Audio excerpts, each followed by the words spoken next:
At the beginning of your book, it's pretty much immediate.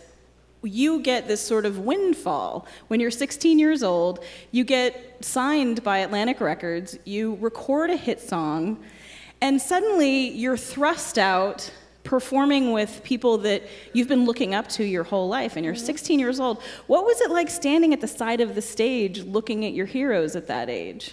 I was the groupie who could sing. Really, I mean, that's all you could be at 16 or 17 years old. I think that just because they come and put you on the stage with them, the fact that you were in front of the stage the week before doesn't change. I mean, I still thought they would, I want to go to bed with all of you.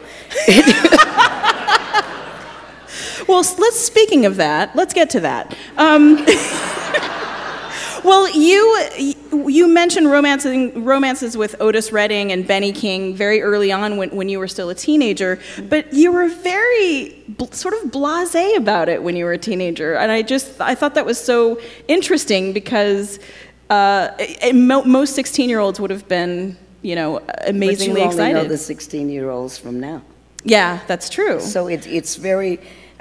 One of the things that I'm so pleased about having the opportunity to speak to people while the book is out and hopefully have more television appearances, because the people that I'm talking about, you don't even know, you know, so to draw conclusions in this case based upon what I said is just not true. It's not, blacks for one were not who you thought we were in 1962. You're talking about people who had only been able to speak loudly. The first time I went to dinner with Otis Redding after his first record had started to sell, and he had all of these credit cards, and he's from Macon, Georgia. He was more segregated even than I was in Detroit, Michigan, and we were afraid to use the credit cards because I don't know what we thought would happen, but maybe they would think that he'd stolen it or something. Yeah, and he did not. He was apprehensive about using the credit card, so we called his manager. He came to the restaurant and got us. So at the time, did it just sort of feel like you were in a whole new world? That everyone was kind of in this whole new world? I don't think we thought of it as a world of any kind. Detroit was very different in 1962. To record in Detroit in 1962 was not difficult to do. You could get a job at any one of the factories and you could record in 1962. And then not after? About 1964, you couldn't. Yeah. Yeah, but it wasn't, it was bizarre for me because no one in my family had ever recorded, but no one else in Detroit thought of it as bizarre because every damn body else was recording. Yeah, yeah. Well, and you also, you made a statement about Detroit at that time, that men in Detroit at that time were just making money off of women, whether it was through prostitution or women singing, that it was rough for women to make money, you know, that you didn't see a lot of the money from your gigs. Well, we have to constantly remember that half of my book is seen through David Ritz's eyes. California raised bisexual guy who thinks that everything goes like this. And no, it was just, it's hard to explain how everything was, but you must keep in mind that segregation was, integration was only a few years old. Yeah. And just before that, black men were still trying to get over the go here and make 7 babies, and then we will take you over here and make 9 more. And, you know, it's so hard for me to understand how you don't understand that if you teach somebody to eat with their left hand for like 200 years and then say, you must eat with your right hand now, that's, you know, just the fact that there was integration didn't mean that we were any different right then. I mean, we weren't just sitting around waiting to be correct. Mm-hmm. Well, there's a lot of pretty amazing stories in your book. One of them that I was hoping that you might be able to tell is you talked about watching the birth of psychedelic funk. You talked about actually witnessing George Clinton over the course of... Oh, yeah. We had worked just before the Parliament and well, they were the Parliaments. And just before they became Funkadelic or whatever, we had worked in one place, and they were the Parliaments. They all had on three-piece suits. They did steps. They pointed at the same time. Everybody stood in order. Sure. We were there at one place for 10 days. You were usually in a club in Detroit 10 days. Then the next 10 days, everything was happening so fast in Detroit. The next 10 days, acid had happened. So George Clinton, they gave me this acid that I still am not over. Every once in a while, I'll see a big burst. Really, I'm just sitting there looking, you'll see, but the first time when I took it, all my guts spilled out on the floor and they had numbers on it. Wow, that's good. Well done, your brain. But they went on, we went on to another gig there in Detroit, which was at a bigger club than the one we were at. When we opened, they were the Parliaments. When we took the acid, they came out the next night half naked and in diapers, and they were the Funkadelics. I swear to you, this was not a great decision. George was first, and then the rest of them followed. Yeah. And in that 10 days, they became Funkadelic. Yeah, yeah. Extremely. Well, I think in reading the book, you talk about your Buzzard luck. Oh, no, as Mitt Romney would say, they were severe. Yeah, Mitt Romney might say it that way. In the book, you talk about your Buzzard luck, and it was amazing reading how many opportunities you were given by people who then just sort of abandoned you. And it was so obvious that it struck me how sort of random it is. You had a manager who that felt like a moment for me. You had a manager who was going to go and sort of work on your Atlantic deal. And what happened with him?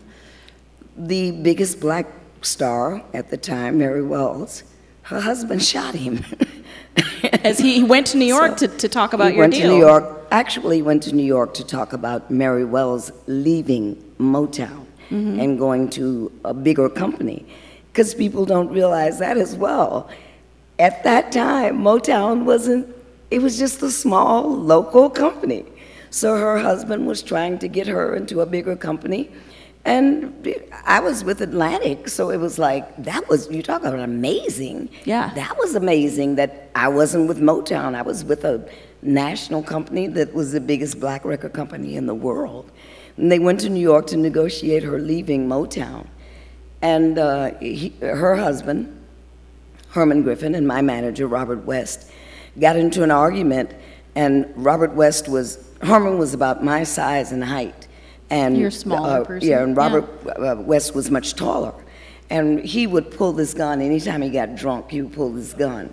And he pulled the gun, and when he pulled the gun, looking at someone shorter, Herman grabbed his hand and pushed it back. And the bullet went straight through West's eye.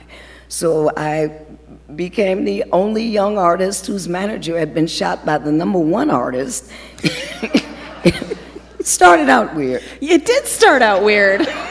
But, so, yeah, actually, once you got to the mid-'70s, you had recorded 60 songs in 13 years and not a record of them flopped twice. At that point.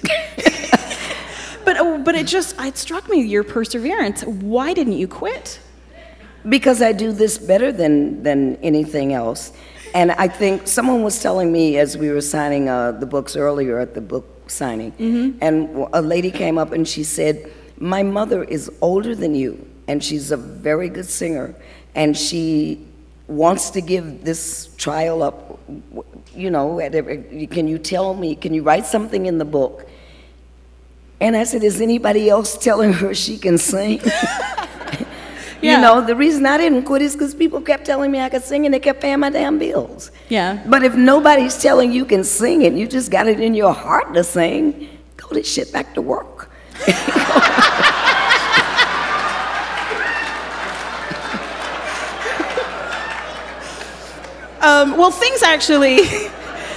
things actually really turned around for you, kind of, I think, starting in the early 2000s.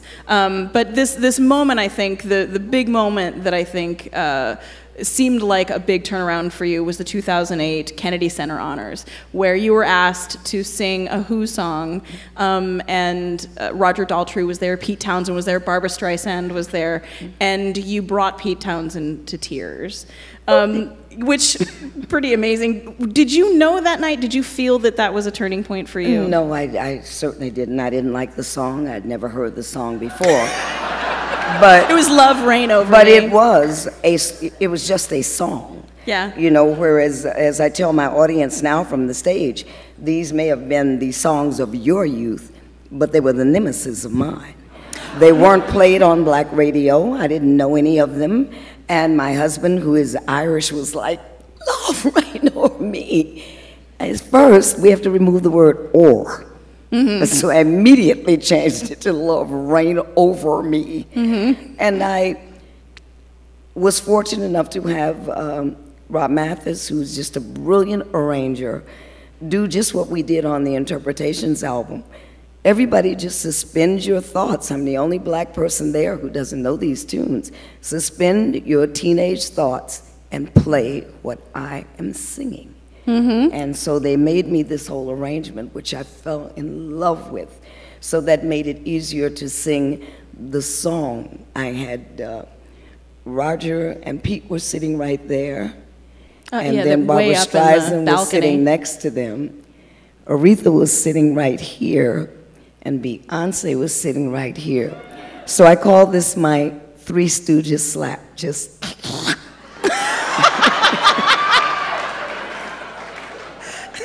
Did Aretha? You knew Aretha, and you knew her husband quite well in the late '60s. Yeah, well, in the early '60s, not the late '60s, the early '60s. And what people have to realize when they read the book, I did not have an affair with Aretha Franklin's husband. Aretha Franklin's person was a pimp, and he had lots of women, and not only her or me. There was no affair. She knew everything he was doing. I mean, we didn't go and sleep in front of her or whatever, but yeah. He had lots of women. He had one who made much more money at the time than Aretha did. Mm-hmm. And because she was reluctant to leave Ted, her father, who was a well-known Baptist minister, stopped supporting her career. And then it broke open because of Ted, because he taught her how to walk, breathe, talk, sing. Well, I mean, she had the voice, but that was it. And it was about it with me, as it was with Tina. I mean, people came and taught us how to walk and talk and sit up straight and deliver a tune or whatever. Yeah. So it's not like you may have imagined it. Somebody in some magazine recently had said she had an affair with Aretha Franklin's husband. Aretha Franklin's husband was a pimp. What do you think? I mean, do you think that you could have lived like that, like Tina and Aretha did? You had a wonderful, sweet nemesis, Jim Lewis. Yeah.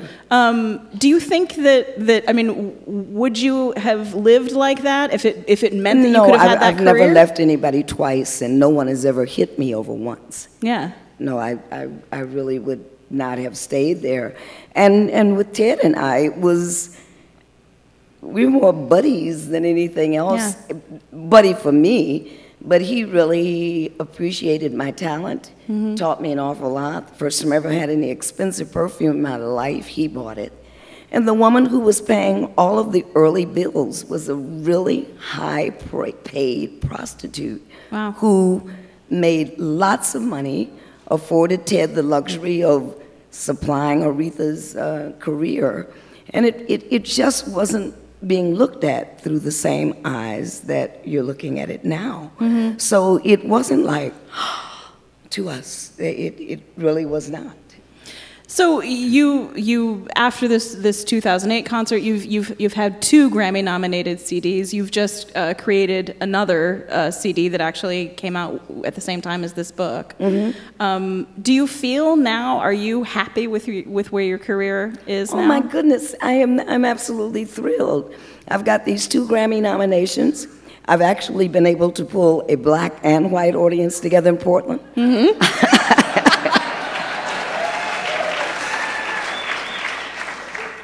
And I'm the only one of us who can wear a size 6. Skinny so I'm wins. absolutely thrilled. Excellent. They had the unfortunate decision they made to call me to California. The people who were early at Motown, Janie Bradford, who was Berry Gordy's secretary after Diane and Martha, she really was a secretary. And she became his partner. She was co-writer on The Best Things in Life Are Free Money. Mm-hmm. And now she hosts something called the Motown Legends and Heroes or something. Mm-hmm. And in a weak moment, she said, let's give Bettye LaVette one. So my husband and I went out to LA to get my Heroes and Legends Award. So when we first got there, you know, at all kinds of little gatherings, they had little cocktails before. And I think it was Duke. One of the Four Tops said there were only 2 living then. Somebody came up and they told me, I don't know if you know the name Norman Whitfield. He wrote Grapevine, Standing on the Top of the Cloud. They said, Norman Whitfield died. I said, good. There really were people that I seriously hated that really did hurtful things to me. Yeah. So when I came up on the stage to get my Heroes and Legends Award, the person that gave me the award was Mickey Stevenson, who had been one of the early producers at Motown, who was married to Kim Weston, who's been just everything. So when I took the award, I said, I have not seen this man in so long. I said, but I've known him ever since he first started practicing to be Berry Gordy. And so I started off on the wrong foot. And then Berry was sitting like right here, and I was like, you didn't even like the way Levi Stubbs sung at first. And he was going on and on about how the Four Tops sounded. And then I could see Smokey. I said, you know, he lived across the alley from me and never lifted a finger to help me. So they regretted having given me the award. So then when Berry Gordy came up, he came up to give the award to Holland Dozier and Holland, whatever. And he was like standing here at the podium, and my table was right here, close enough for me to say something to him and he could hear me. And he was talking about how hard it was to follow Levi Stubbs. One of the spinners or somebody had gone up to sing a Levi Stubbs song on Four Tops. And Berry came up then and he said, it's hard to follow Levi Stubbs. The guy really didn't do a good job. And Berry said, it's hard to follow Levi Stubbs. And I said, you didn't even like his voice at first. So that was kind of a miss. And then he went around the room and he was talking about everybody. And he worked his way back to my table. And he said, and Bettye LaVette is Bettye LaVette. Ooh, high praise for you. You must have been so proud. Well, the book is amazing. Your life story is inspiring. The book is Bettye LaVette, A Woman Like Me, and you have, I believe that you are going to sing a song for us. Oh.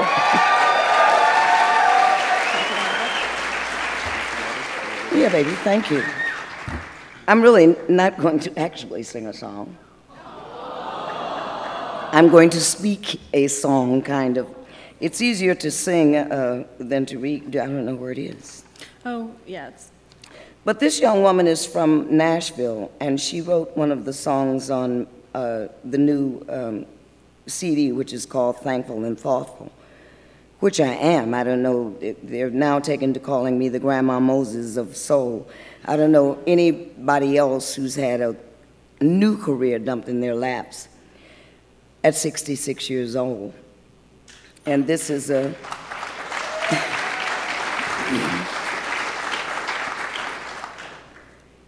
I'm an open book. I ain't got no secrets. My story bleeds poetic lines. For all my deep introspection, it's still my heart that they can't find. They just go home, they just keep on talking. They never doubt the things they do. As for me, I'm still a mystery, eluded by the simple truth. In my vain humiliation, I've wandered through shame's dark halls. I donned a new name, assumed me a new nature, fooling nobody, just creating walls. Here I am, you can take me or leave me, but if you don't mind as you go, give a little nod for mere compassion, for the sake of both our souls. The more I search, the more I die. I want to live, I want to be alive. Am I saved or am I broken? Am I healed or do you think I'm just justified? The more I search, the more I die.